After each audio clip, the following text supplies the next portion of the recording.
Hi, everyone. We'll get started in just a minute. We're just going to take a minute for people to come in.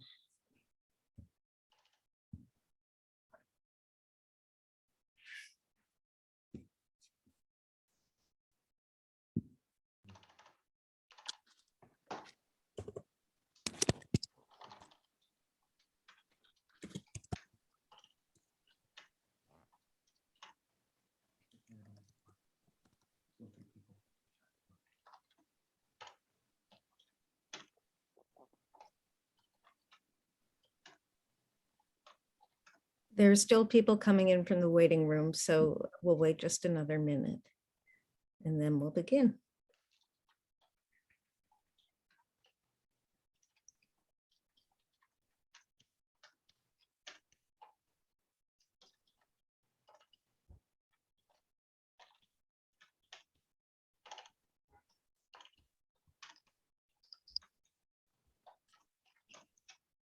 Okay, let's get started.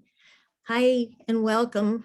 This is our final workshop in the 2022 Seattle MLK Organizing Coalition's Community Workshop Series.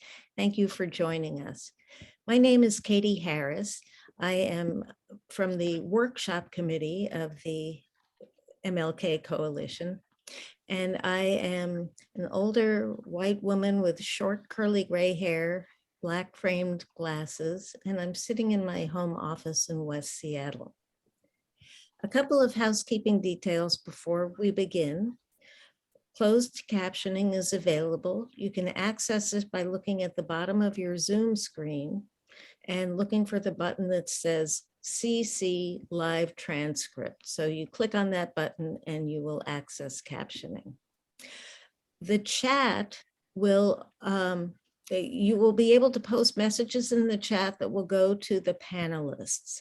You will not see messages posted by other attendees.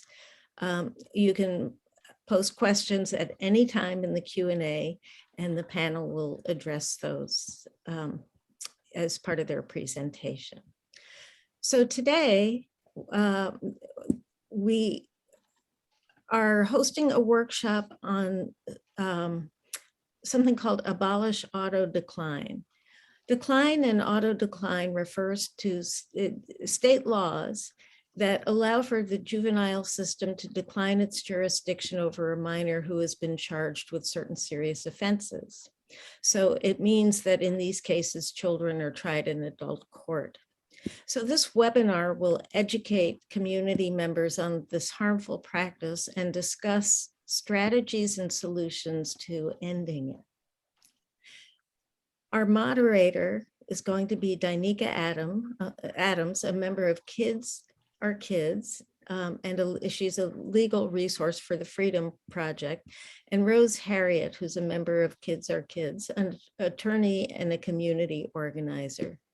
So with that, I'm going to turn it over to our panel to begin our workshop. Thanks everyone for being here this afternoon. Welcome to Kids Are Kids' second Abolish Decline and Auto Decline webinar. My name is Danica Adams, and I am one of the facilitators this afternoon. I'm an abolitionist, community organizer. I'm also a member of Kids Are Kids, which is a Black-led grassroots organization that is geared towards ending decline and auto decline, which disproportionately impacts the Black and Brown children in Washington State. We are here to uplift the voices of those who have been directly impacted by decline and auto decline, to educate our communities on this racist practice, as well as to just really garner support from our community.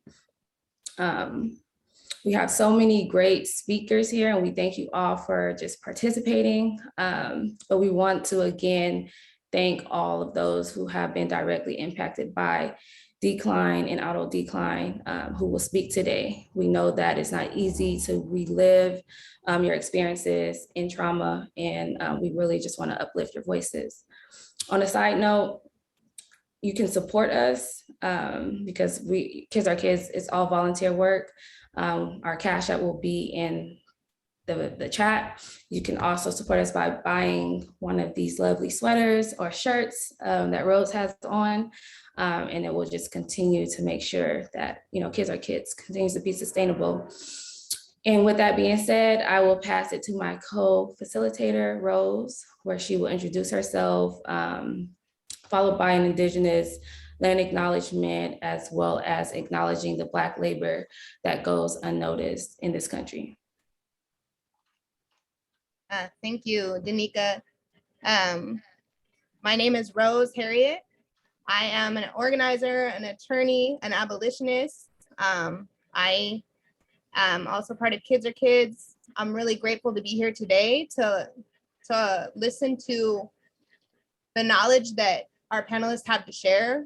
So often we take for granted like how much knowledge is stored in personal experience and don't hold that with care. So I'm so grateful to be part of a team that can hold that with care, that respects that knowledge, and that is really here to listen. And I wanted to start by acknowledging the land and the people of the land we're on. I'm located here in Seattle, which is Coast Salish territory, Duwamish territory. I also wanted to start by acknowledging when we're talking about law, when we're talking about being guests on this land, understanding the history, which is a history of violence and removal of Indigenous people justified through laws, right? That history, when we come to the space today, we come from that history, and that violence is continued today. So when we show up in space, wanting to make sure that we're seeing the continuation of that violence and we're challenging it in these policies like auto decline that disproportionately impact young people of color, disproportionately impact Indigenous, Black, and other POC people, that isn't by accident, that is on purpose, that is structurally.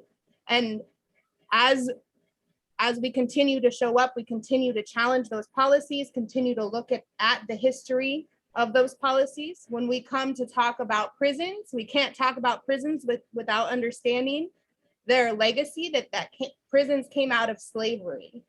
Understanding that is a continuation of that we must challenge prisons in order to actually say we are against slavery, that we're actually for liberation. So thank you for all being here today to challenge these systems that continue to harm Black and Indigenous and other POC folks, specifically referring to youth today, but also impacting adults. Our first speaker is going to be Nikita Oliver.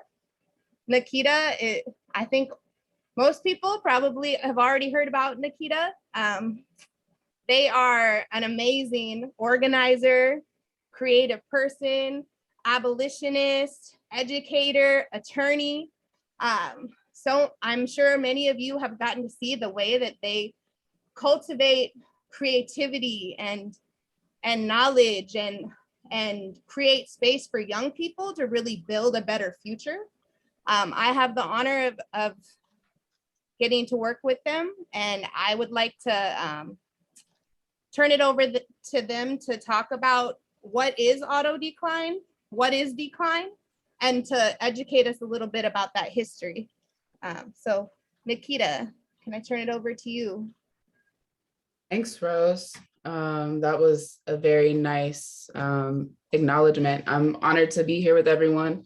Just want to shout out Vidal and say welcome home. I'm so excited to see you.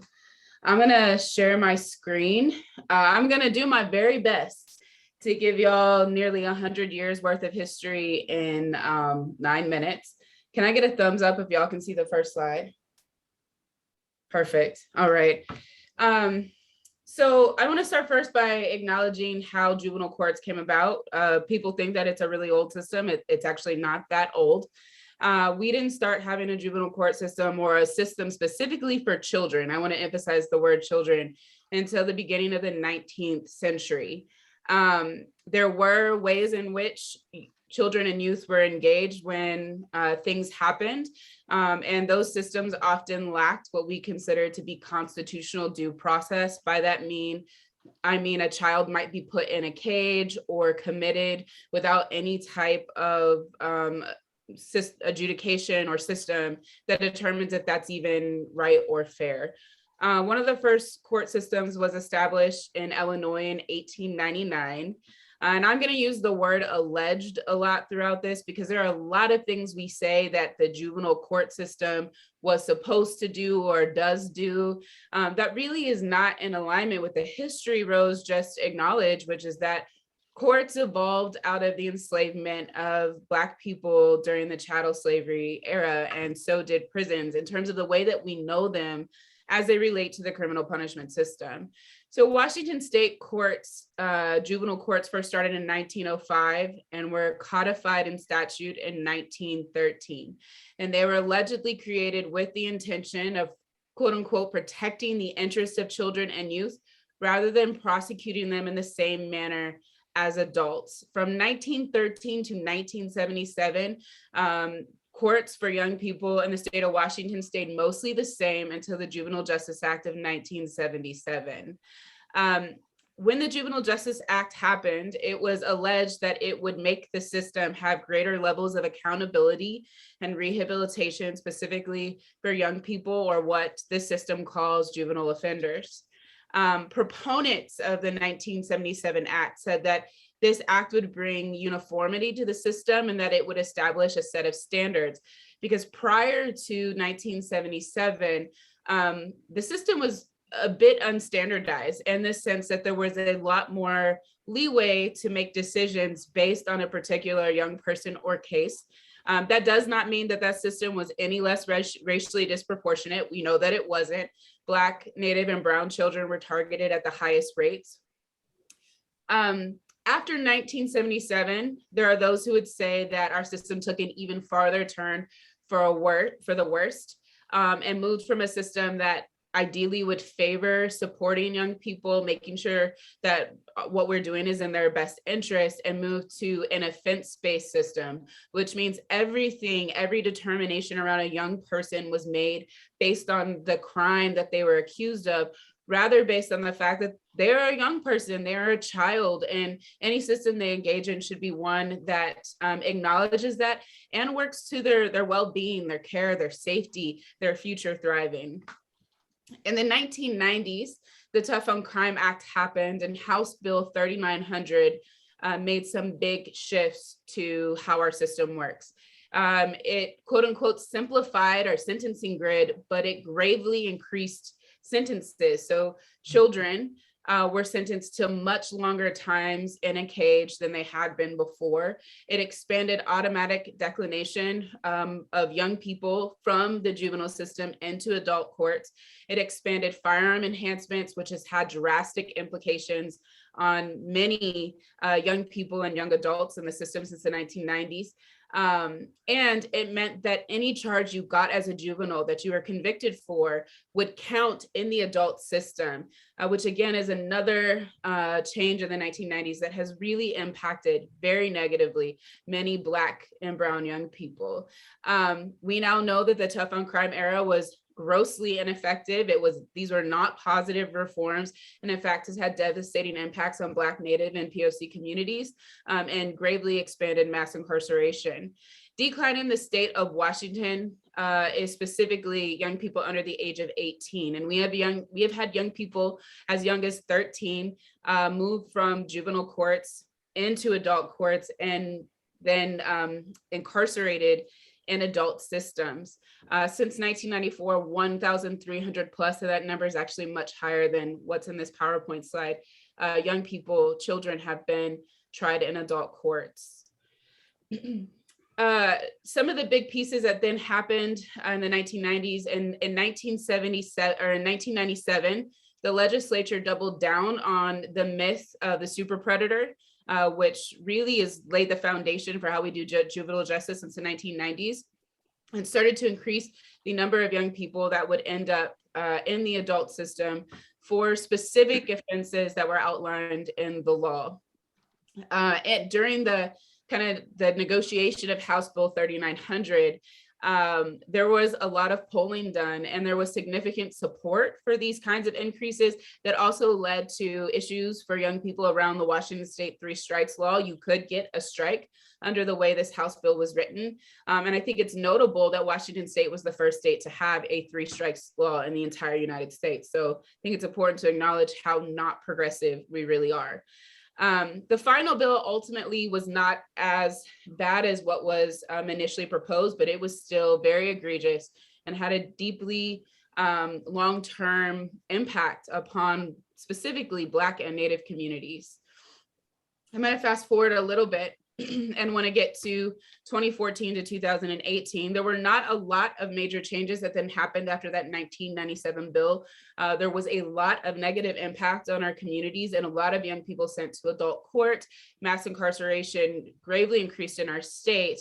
But in 2014, we started to roll back some of the impacts of auto decline. And when I say roll back, I mean like very gently roll back, not like an intense, we did wrong, we're going to do something different, but started to shrink the number of offenses that young people could be sent to adult court for.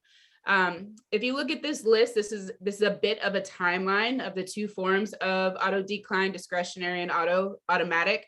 Automatic meaning if you are of a certain age, 16 or 17, when you commit a certain offense, you are automatically sent to adult court. Discretionary, if you are under those ages, essentially a motion can be made to the court to ask for that case to be moved to the adult system, and then arguments are made by prosecution to the court as to why.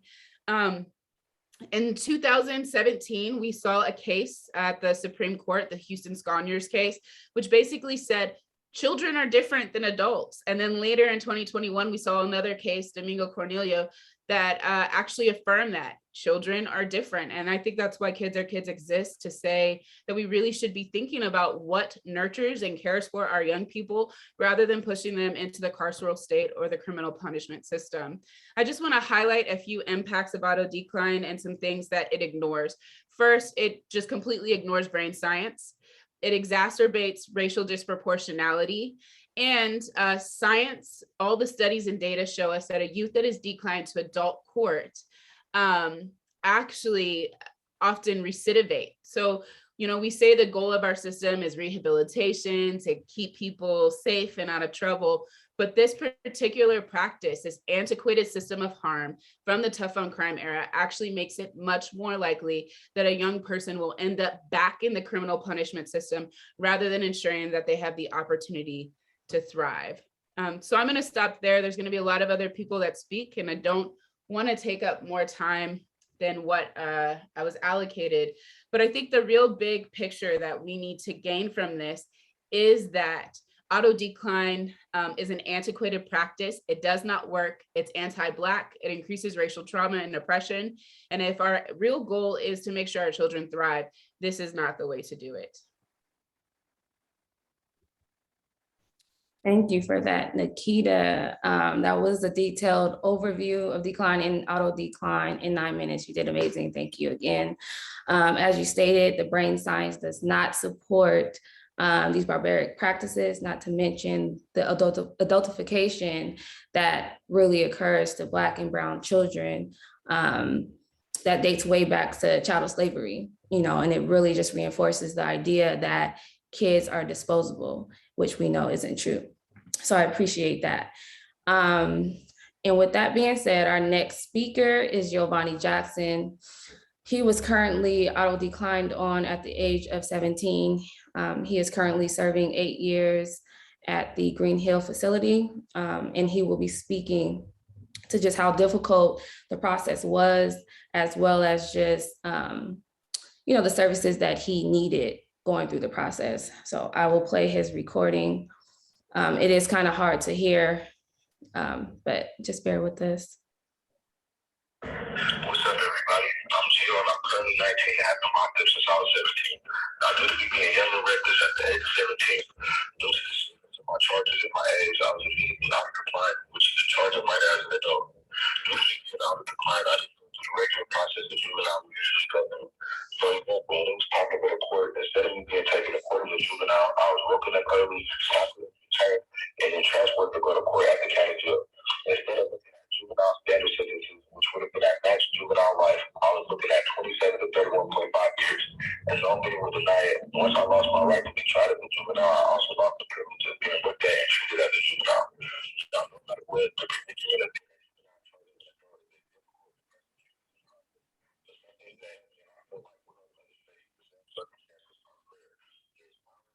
supernatural strength to help change situations, help change people, and ultimately help change everything. When the support is from family, friends, mentors, relationship partners, whoever. As long as the person who is supporting you truly has your best interest at heart and is willing to be patient with you through hard times and wait for you till you come back home, their support is highly needed and highly appreciated. Money. Now, initially, when you first get locked up and is at a juvenile facility, money is important. And once they get sent to county, they're most likely to a prison facility. Money becomes very important because there's nothing free from phone calls to keep in touch with loved ones. Compensation, that's a small portion of disgusting food. Even things as simple as hygiene to wash your body at all costs. And you will either go without and end up in an even worse physical and mental state, or even to the temptation of all the bad things that places like these have to offer because they don't want to go without. These are things that are happening during the process, and there are now some situations there are other clients who receive miracles when it comes to their case with those like me, who was able to get the kidnapping and gun enhancement charges dropped and received 8 years.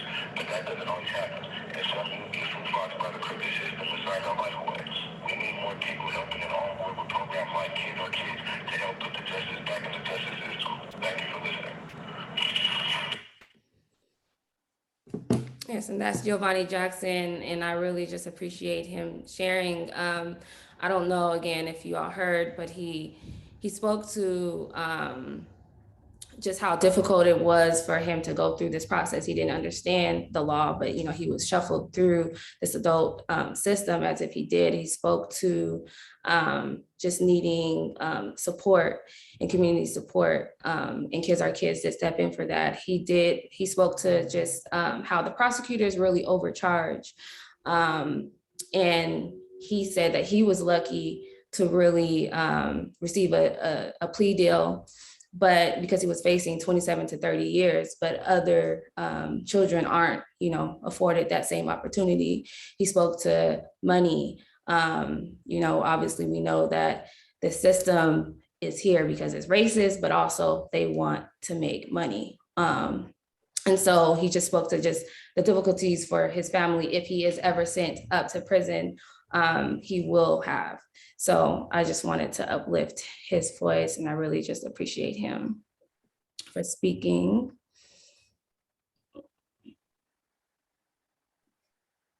Thank you, Danica, for sharing that. That it's like we've already stated, it's so important that we're listening to the people who are personally impacted for both the problem, and also the solution. The next speaker that we have is Anthony Powers, who is someone who has been personally impacted by this system, who was declined at age 16 and given a 77-year sentence, and has demonstrated not only that he understands the problem, but also the solutions. While he was still incarcerated, he was a leader within the Muslim community, that he was an educator, that he was already advocating for legislative change that would provide better outcomes for our community members. That once he was released, he continued to do work in community, that he worked with youth, that he built a criminal justice database in order to demonstrate the inequities in the criminal legal system, and then continues to do work in reentry as the director of reentry at the Seattle Clemency Project. I would like to turn it over to Anthony Powers to share with us what we need to know as someone who understands the problem and the solution based on his own personal experience. All right, thank you. I was actually incarcerated right before auto decline. So I come from a perspective of, first off, this society, I don't agree with treating the child like an adult in any capacity, but for some reason in this society, the only time it's justified is when that child commits a crime. Then all of a sudden, all the identity associated with that individual being a child, male or female, is all of a sudden done away with, and they're an adult. Whereas if that was done in any other capacity, then it would be rejected by the entirety of society. So one of the things that we need to do, in my opinion, is not just abolish out of decline. I think we need to stop treating kids like adults, period. But on a step-by-step process, if we were to go back to some type of decline hearing, then there needs to be safeguards, as Nikita pointed out, when it comes to the adolescent brain science. Because before, when they had decline hearings, they had the Kent criteria. And the Kent criteria actually spoke in complete opposition to what the current brain science lays out. Hanging out with older peers, that was actually something that they justify you going to the adult system for. But if you look at the Miller criteria in Miller versus Alabama, there would almost be 0 people sent to the adult system if you actually went by the Miller criteria, the bullet points. So we need to be active in legislation, not just to abolish auto decline, but to actually lay out the parameters of that decline process and do the same thing they do. They structure things in a way where they harm our people. We need to structure things in a way where it's going to safeguard our people. And one thing that I learned with this database that I've been working on, and I'm actually about to have a meeting with the president of Microsoft about it, is we're building it out nationwide. I just met with some brothers and sisters in Colorado. We're going to Colorado next. But one of the things that I learned is a lot of these places where people think are so progressive, those are the ones that are the most backwards, right? I remember some of the people with who was from Seattle, some of the attorneys, they're like, oh, we know Seattle's good, but Seattle actually has some of the worst numbers. So, when somebody doesn't think they have anything wrong with them, they're not going to be striving towards fixing those things. So it's on us to bring these things to light and actually come up with a solution ourselves. Thank you. Thank you, Anthony. Yes, Seattle is definitely not as progressive as we like to believe. And just thank you so much for all of the work that you do in the community. Appreciate it. Our next speaker is Anita. Anita is the director of the Department of Public Defense.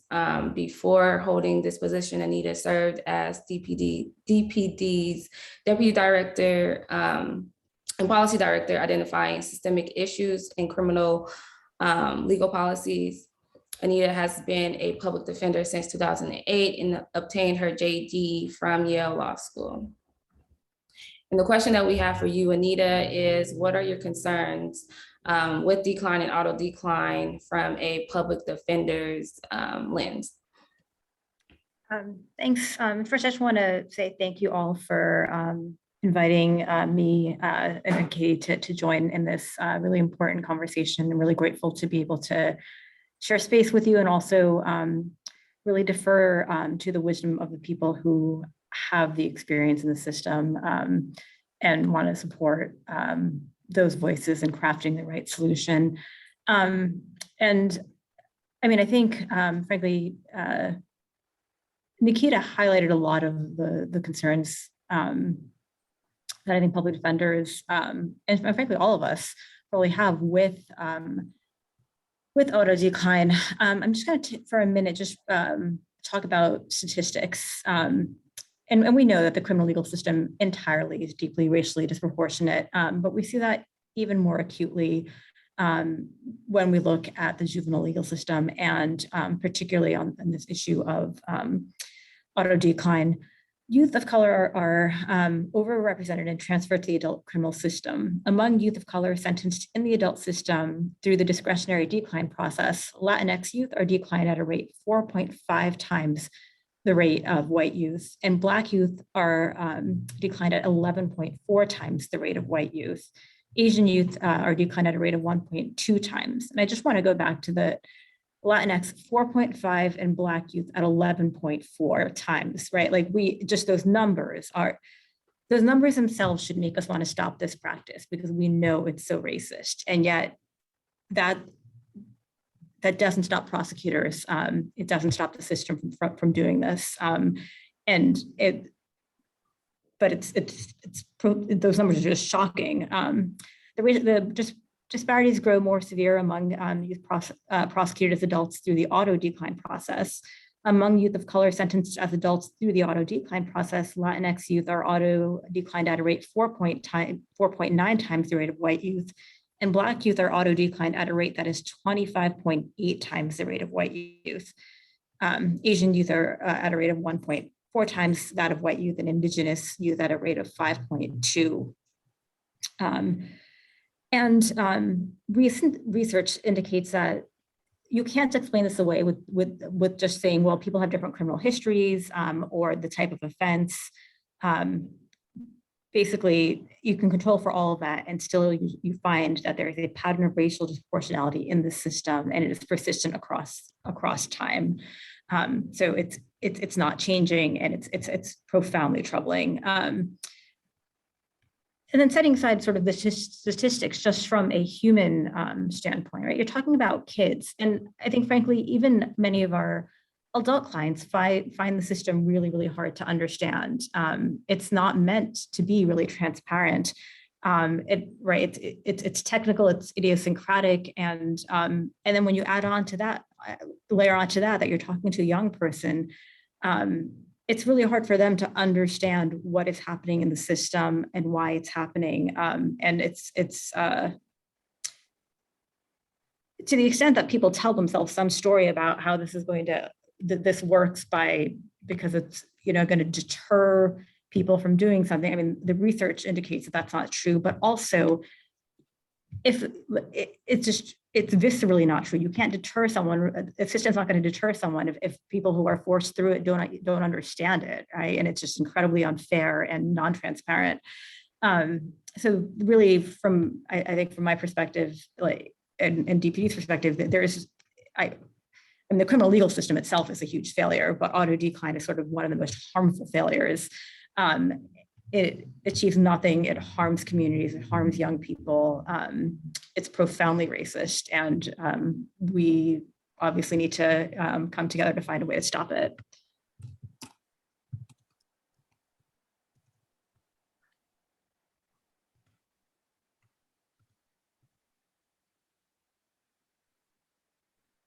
I mean, that's a good mic drop moment. We have to come together to find a way to stop it.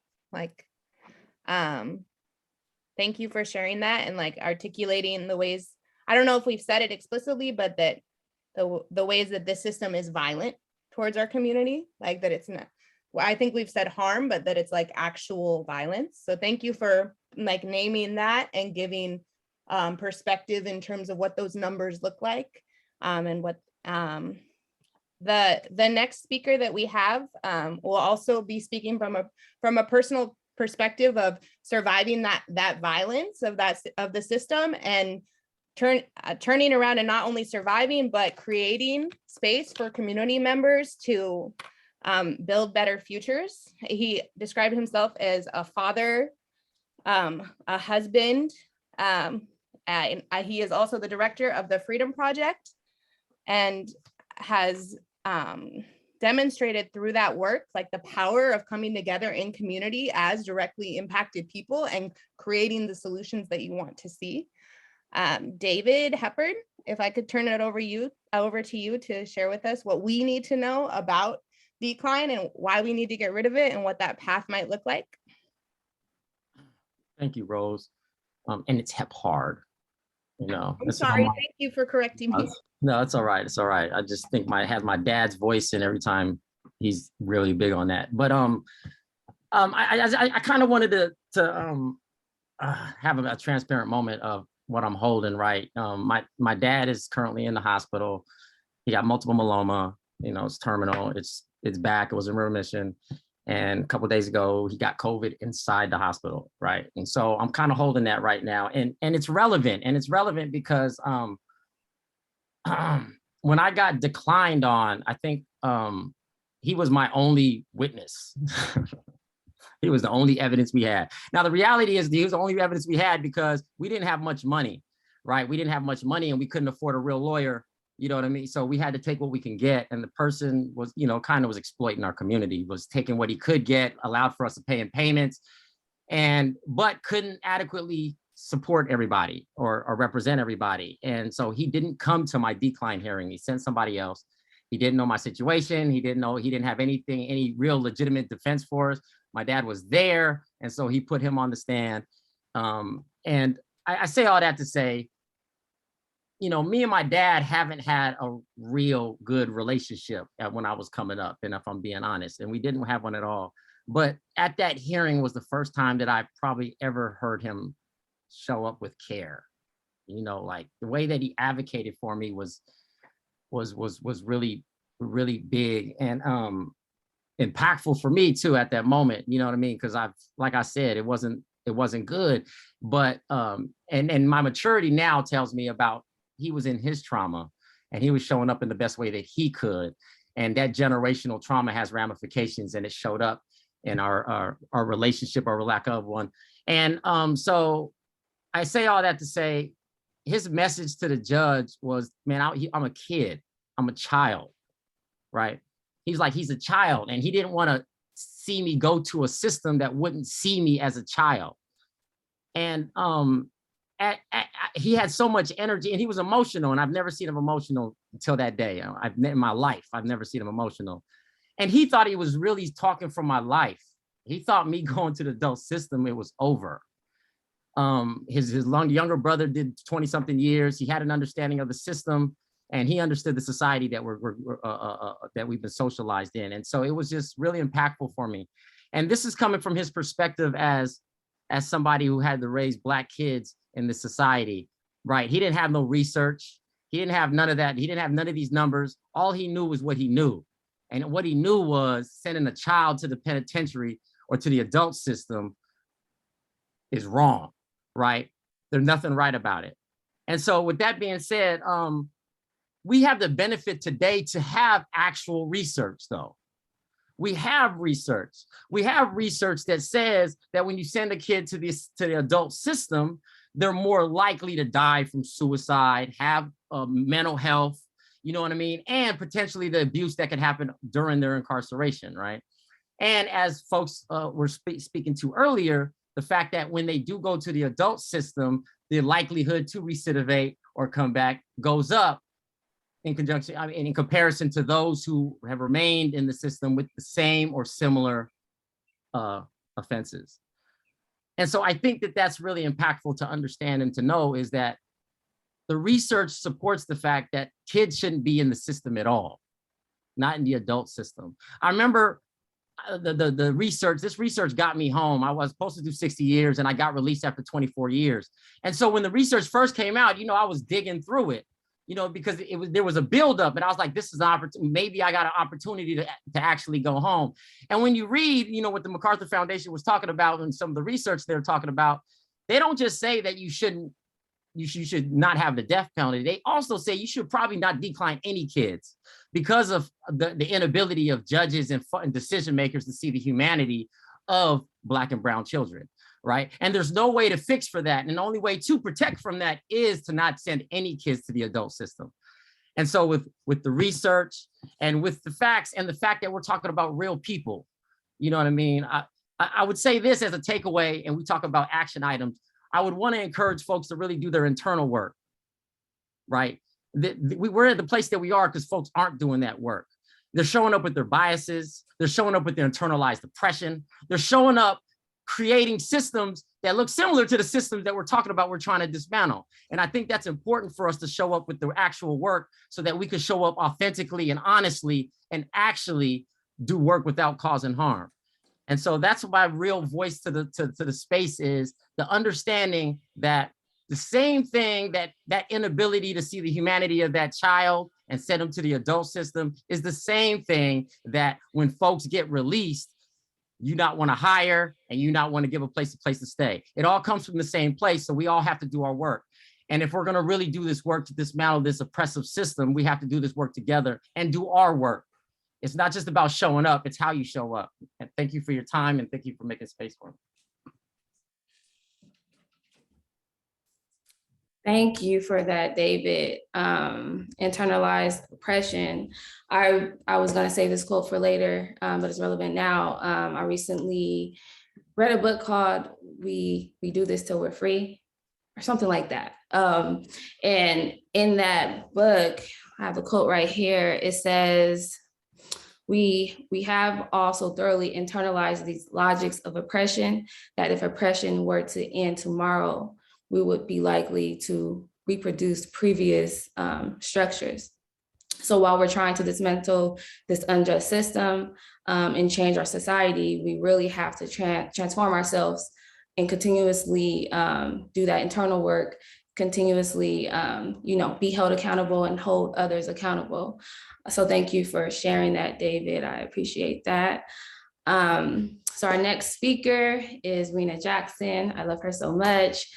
She is the mother of Giovanni Jackson, and we heard from him earlier. And she's really going to speak to the difficulties, just watching Giovanni just be shuffled through the adult process system, and the difficulties her and her family, went through, as well as her current difficulties. Hi, everyone. Thank you for having me. I love you too, Ms. Danica. So some of the difficulties that I was having is the fact that Giovanni was a kid, right? Mentally and physically, he was not ready to go be incarcerated with grown men. So that was really hard for me. I knew that he would be at great risk of manipulation, physical violence, just all that stuff that comes with that territory. So I was really, really, really nervous about that. Also, Giovanni had some mental illness that he was diagnosed with once he got into the juvenile prison, which before he was auto declined on, I was able to be in contact with counselors and psychologists that kept me kind of updated with what was going on.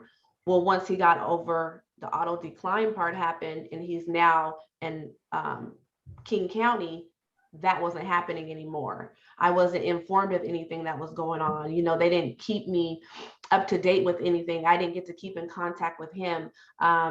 If he was able to call me, he did, but then the times where he was going through stuff mentally, it was nobody there, to help him as a juvenile, right? He's a kid.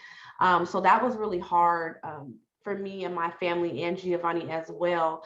Also, some things that I felt like that I needed during that process was money, because the public defender that we had didn't really fight for Giovanni, right? She wasn't there.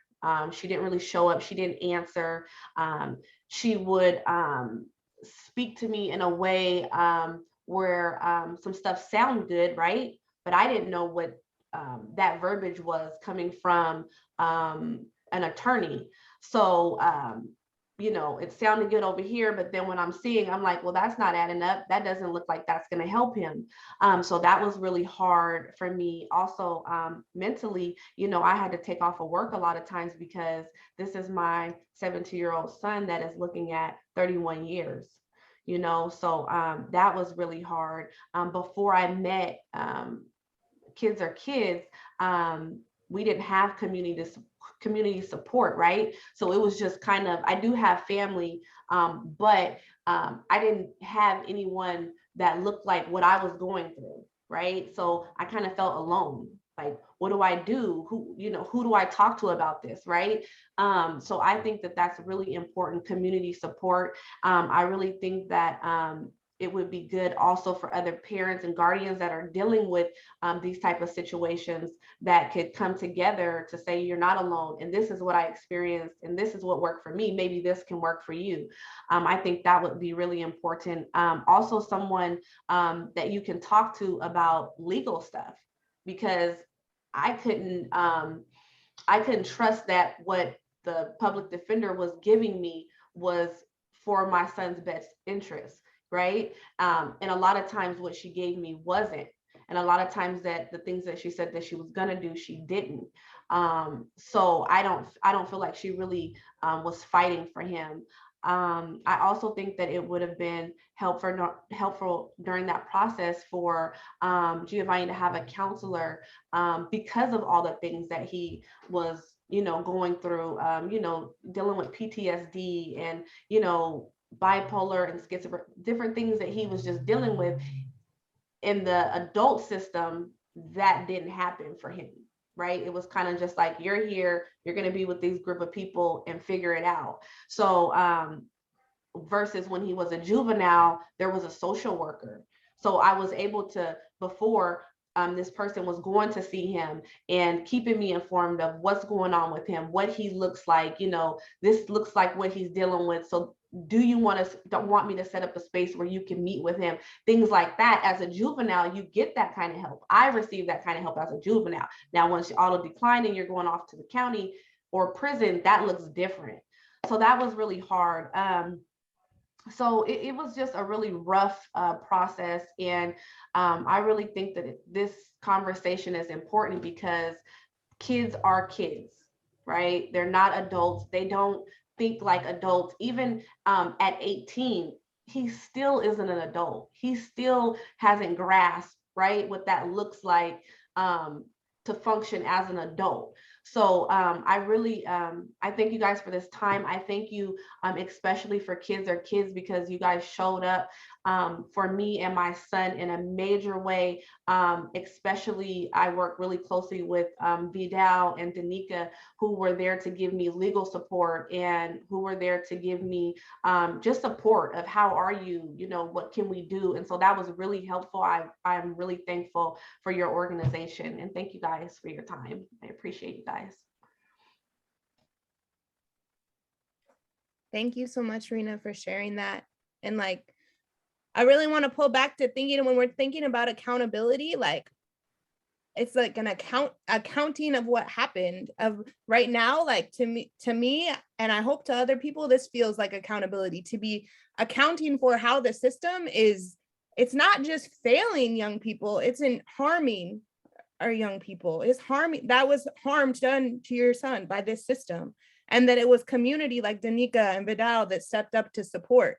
So when we're accounting, if we want to be about accountability, it's about holding the system accountable. Like David said, holding ourselves accountable, being honest. We are going to make mistakes and being real about that and showing up and growing. And also being real about how you said, like public defenders not showing up. That is part of the problem. Public defenders not showing up, that a lot of people don't have faith and they have no reason to. So that's something that has to be addressed as well. And then there's another thing I wanted to point out that was said is that we have the research now to tell community what they already knew.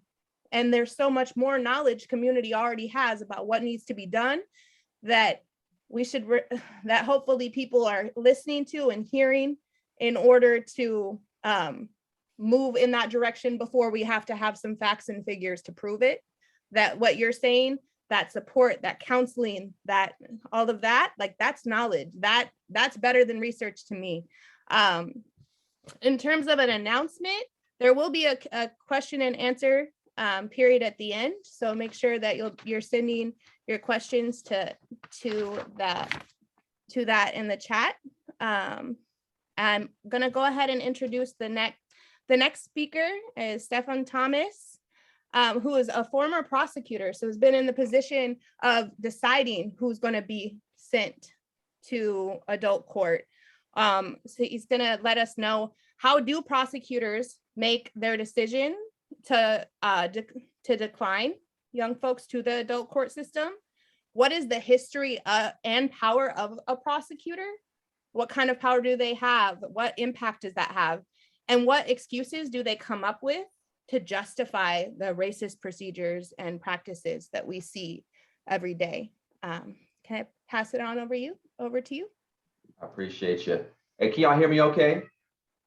Give me a thumbs up.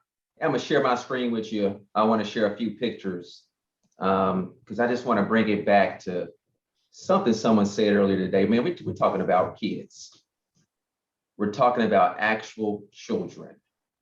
And this is a young boy, and I'm gonna mispronounce his last name, and someone can help me pronounce it correctly. And I got a timer, don't worry, because I might start preaching. So you can always cut me off when the time is right. But this is James. I believe his last name is Tufalacia. And he was 16 years old when him and his brother went to collect the drug debt for their mom. They went to the jungle, a homeless encampment. At the time, they were wards of the state. They were homeless. They were both intellectually and developmentally behind their peers. James here had fetal alcohol syndrome, which we know makes you more impulsive and more aggressive. They went to that homeless encampment, they killed 2 people and shot 2 other folks. And after that, the state that had neglected them, had abandoned them, had ignored them for years, the full weight of the state came down upon them. They were both charged as adults. They had 3 trials. So the state that did not want to invest in them beforehand, once they committed these horrible acts, then they wanted to invest in 3 different trials. They were convicted and then sentenced to prison for 40 years. And folks, it didn't happen in the 90s. This happened in 2020. And I wanted to say this because this is happening right now. And the justification for this is that we need this in order to keep ourselves safe. Like, this is the answer, that victims demand this. This is what they want. This is what the public wants. That's the justification. And so prosecutors use their power, they use their discretion to exercise what they believe is the will of the people. And we have to ask ourselves, well, what people are they listening to? Who are these people who are making these decisions? And can we put people in those positions who can make a different decision? This is personal to me. Look, this is me when I was 15 years old. I grew up on the south side of Chicago. I was beat up, I was bullied. I was made to feel different because I was light-skinned.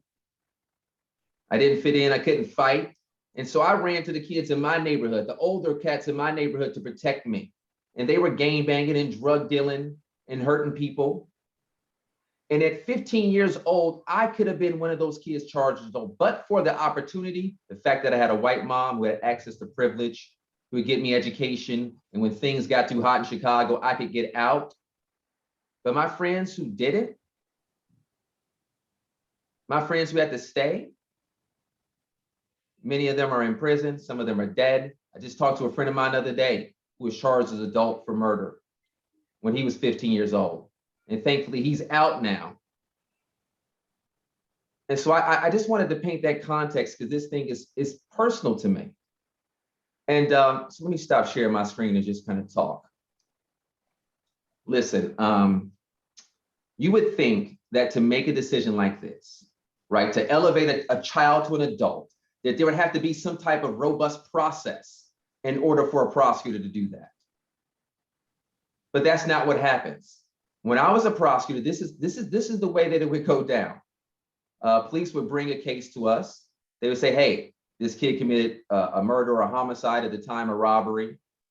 And there would be an email chain that went around. An email chain, folks, detailing the facts, detailing this kid's criminal history, and recommending that this child be charged as an adult. And just like that, based upon an email chain, no process, no decision, no understanding of this kid's background, their context, where they come from, no understanding of the systems that have failed them, none of that. An email chain. Then a decision is made. Charges are filed.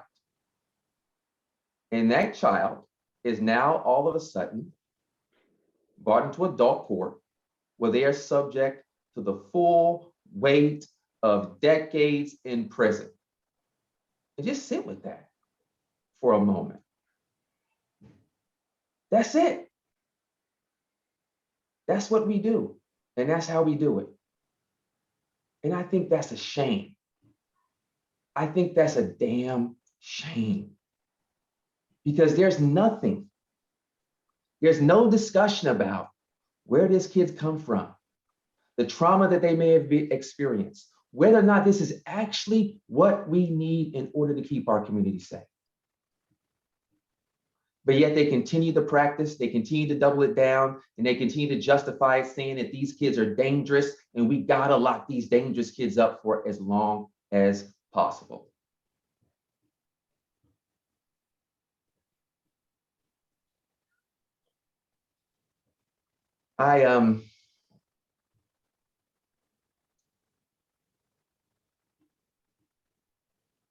I'm just sitting with this one. I'm sitting with this one because of how simple it is for us to other these children. Because the vast majority of prosecutors we know from research are 95% of them are white. The vast majority of them don't come from the communities, have no connection to the communities that are most impacted by these issues, but yet they are making decisions about them day in and day out. And just to kind of give you some understanding of some of the culture and the philosophy, when I was a first prosecutor, one of the first people I prosecuted was a 15-year-old Black boy. Wasn't charged as an adult, but this just gives you an understanding of the culture. And my supervisors wanted me to take that case to trial because they said that this young man was an up-and-coming gang member, and we needed to get some criminal history on him so that when he became an adult, we could send him to prison for as long as possible. So that's the culture of many of our prosecutors. And those prosecutors have been promoted and they're now in bigger positions, able to make decisions about our lives, who is free, who's not free. They have the power to take our liberty away, to determine who's a victim, who's not a victim in the eyes of the law. And there is something that we can do now to address this. We have the power to elect prosecutors. Like, we are the ones who actually make the decisions about who holds that position and who holds that power. And your prosecutor right now, you can go to their office and demand stop auto decline now. Now. And so I'm ending with this. I'm hopeful. I'm hopeful that we can begin to understand and recognize the power of this position, that we can begin to get them to make different decisions, begin to roll back the power that was given them in the 90s, that we begin to demand that if there's a history, if there's a practice that you are doubling down on that is racist, that is classist, homophobic, sexist, so on and so forth, that it needs to end, and it needs to end now. Prosecutors, their role is to do justice. That's what the tagline is, to do justice. But the folks who are doing that justice are not representing the folks that are on this call. And so I'm gonna end with that. Thank you for your time. Thank you for allowing me to come and share my heart.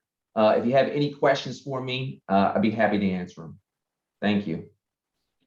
Thank you, Stefan, for pointing out, the racist practices and history of the prosecutors. If you wind up running for prosecutor in place of Dan Satterberg, just know that I and others in community, kids are kids, will definitely hold you accountable if you switch up what you're saying right now. But we do appreciate you for coming. And yeah, we appreciate all of that. I love it. Thank you. And we need prosecutors that are accountable to the people, to the actual people. And thank you. Definitely. You're welcome. And our last speaker of the night is Vidal Vincent. He was auto declined at the age of 17. He spent 18 years in prison and was recently released with his brother, Vincent Carter Vincent, last week, actually. They were released with time served. He currently works for the Seattle Clemency Project. He has made it a lifelong task toward ending decline and auto decline so that other children who have gone through this process, won't endure what he, went through. So, Vidal. Thanks, Nika. Can I get a thumbs up if you can hear me? Cool. Thank you. My name is Vidal Vincent, but a lot of my members from my beloved community know me best as Blaze. First and foremost, I want to give a special thanks to my teammates at Kids Are Kids. They afforded me an incredible platform while I was on the inside to help collaborate in these efforts of ending decline and also intervening in the processes of juveniles and our kids being tried as an adult right as we speak right now. We got a few active cases that we're actively working on right now. I would like to thank all my family and friends on the inside and out who supported me through my long and arduous journey towards my liberation. And last but not least, I would like to thank all of my comrades on the inside who supported my growth and development in becoming the person that I am today.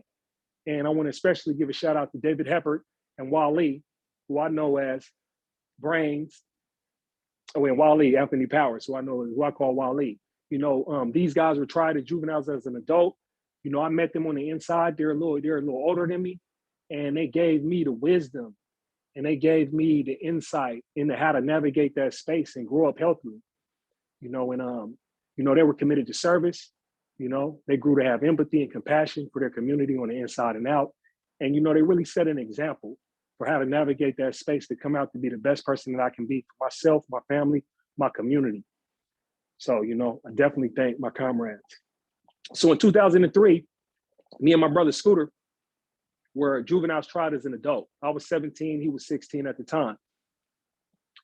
The prosecutor, one of the prosecutors came up from the juvenile court who had previously had a case with my brother, you know, that they felt like they didn't get enough time for, and teamed up with another prosecutor in the adult court. They accused us as having a history of intimidating witnesses, although we were never convicted of any sort of conduct. But yet the judge used that and ordered us to have no contact with family, friends, community, or whatever. The only people we could contact was our attorneys, you know, our public defense attorneys, who we met a handful of times going through this particular trial process.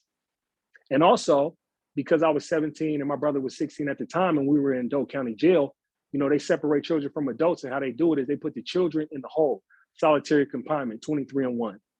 So essentially, you know, they cut off our air. You know, they disconnected us from the community. They disconnected us from anybody who would offer support and care for us. And on top of all that, obviously being 17 and my brother being 16, you know, with the 10th grade education, I absolutely had no clue what was going on in that legal process. And, you know, I was absolutely terrified. I was terrified of the prospect of spending more prison in life than I had ever already been free. And ultimately, I had to experience that nightmare as a teen by serving 18 years on a sentence that was originally 30 years. And so by divine grace, I'm with you all today as I just got out Monday. Now, you know, there's a big space between that 18 years of what I did in prison, but I don't want to focus on that. I want to focus on the front end of the process of juveniles being tried as an adult, as the work that we're doing right now involves kids that are currently incarcerated and tried as an adult and are suffering through the criminal justice system, and the work that we're doing to help them right now. One of the key things when I found, you know, my resilience in my struggle, in my 18-year sentence, is that I told myself, if I had the opportunity to take what I learned and what I'd endured and get on the front end and help kids and their family, prevent them from getting railroaded like me and my brother, I'd be there. And, you know, kids afforded me the opportunity to do that. And so that's why I'm here. And I was doing this work on the inside, and it continue out right here, right now. And so, you know, I'm here to share 3 essential elements, man, that as a community that we can do to, you know, end auto decline and help these kids that are going through it right now. And these 3 essential elements are connection, compassion, and courage. You know, it's connection to our community that affords me the physical, mental, and emotional and spiritual, you know, strength and support to, you know, be the person that I am today. And not only endure what I endured on the inside and survive, but thrive right now in real time. You know, the second element is compassion. You know, it's care. You know, we're talking about children, and children need to be loved and cared for. And so as a community, we need to extend this compassion to our children that are most in need right now, our children that are currently out of decline and somewhere locked in the cell, trying to figure it out. Also their families who are so distraught, as you heard from Rena, who really don't understand the process, who really don't get the support and resources and don't get the answers that she needs from the public defense that was representing their child. And last but not least, courage. You know, the courage to speak truth to power, the courage to stand up against the principles who perpetuate this racist policy and engage with them directly. You know, it's going to take all those 3 elements. You know, throughout my youth as when I was incarcerated, I had the fortune to meet countless of individuals who possessed that audacity, you know, and that determination to challenge the practices and policies, not only like with auto decline, but just this racist system in general. You know, and that courage inspired me to find a voice. And, you know, that courage inspired me to come to this work fearlessly, because when I find my voice is a course amongst others. It's a course amongst the community. So I know when I speak, I'm never just speaking by myself. I got the whole community, the whole team of people who came before me, behind me to do this work. These three things: connection, compassion, courage. You know, these are the things that I ask to the community and everybody who's listening today to pitch in. You know, I ask the community to connect with Kids Are Kids and connect with the other individuals who are arduously and committed to ending auto decline. You can do that by showing up at our meetings, showing up to Court Watch, you know, identifying kids that are in the juvenile and adult systems, finding out the support they need, and lending a helping hand. You know, you can show your compassion about how you care by donating particularly to Kids Are Kids, so we can expand our capacity of directly helping kids that are currently being declined and auto decline, and our efforts to pass legislation to end decline in general. You know, you can cop these dope hoodies and t-shirts that'll continue to help our capacity on you know, this work that we're doing. And then finally, it's the courage. I need everybody to stand up courageously with us. Again, join our chorus. As we confront the actual principles, as we engage with these prosecutors to tell these prosecutors to send our kids back to juvenile court from adult court, as we engage these legislators to tell us to end this barbaric practice, period. So with connection, compassion, and courage, I'm confident we can ultimately end decline, you know, in the very near future. And so I thank you all. I love you all. Peace. Thank you, Vidal. Before Rose goes into the question and answers, I just wanted to really quickly, everything that Vidal and Rena said regarding public defenders, because we have other individuals who aren't receiving adequate representation. But I just want to clarify that Giovanni had a private attorney that was contracted out from the public defender's office. I just wanted to point that out. Rose, go ahead.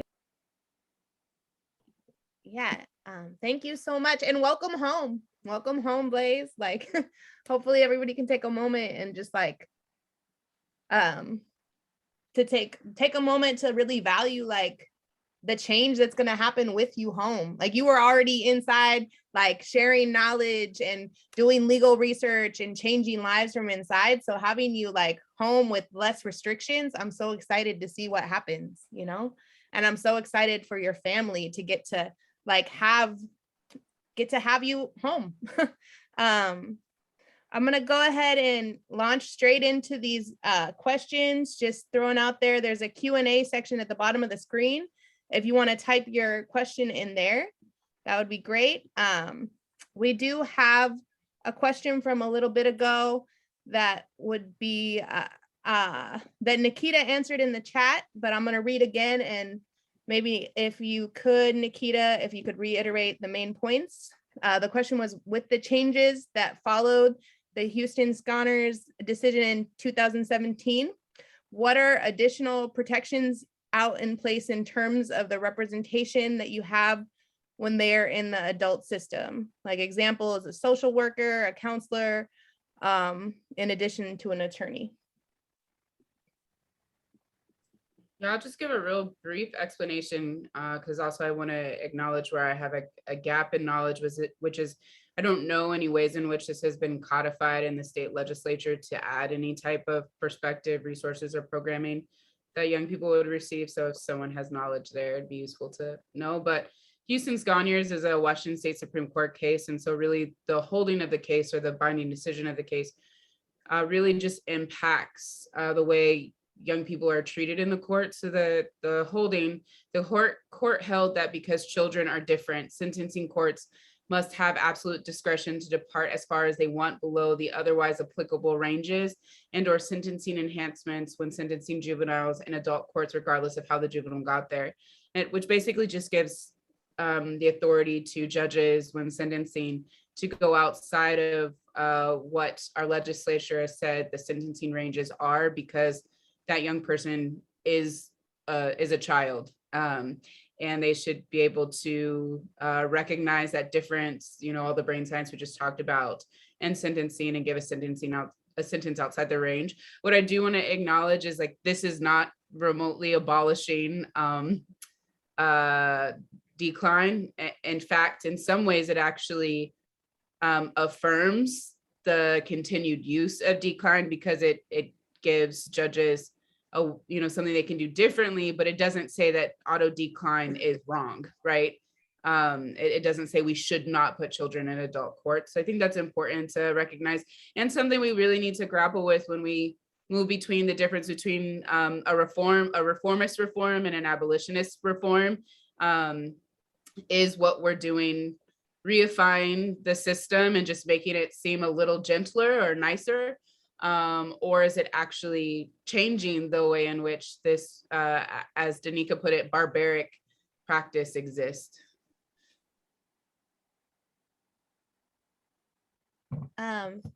Thank you for that. I just got a message that we have just a few minutes left, so we won't have time for more questions. I did want to just say thank you to all of the panelists, and thank you to everybody that's here today. And then I'll pass it on over to Danica. Yes, thank you. I'm sorry, we ran out of time. So yeah, thank you all for your questions, and I hope Nikita, answered that question. She answered it very well. This concludes our webinar, but we do have a few action steps. I heard from one speaker saying, transforming and dealing with our internal oppression. That's very important. Supporting Kids Are Kids, supporting individuals who are currently going through the decline process. You can do that by volunteering. That's very important. We have so much work that we need help with. So just tap into our network. We are on all social media platforms. So it's Kids Are Kids WA on all social media platforms. So Kids Are Kids and then WA. You can also visit our website at kidsarekidswa.org, and you can write a message to Dan Satterberg from there, the governor, and as well as just supporting other legislation. That's our other action step. So again, if you all could please donate, if you all could please volunteer, and if you all could please just buy one of our sweatshirts, that would be amazing. So I will pass it to Katie, I'm sorry. Thank you so much. We are grateful that you attended today's workshop. It was tremendously informative, and we will be sending out a follow-up email that will have resources from the presenters, and we'll have contact information for you. We would like you to evaluate the workshop. I will be including the evaluation link in the follow-up email. The evaluations are enormously important to us in terms of future planning. So please, we really urge you to fill them out. So thank you again. And this concludes this presentation. Bye.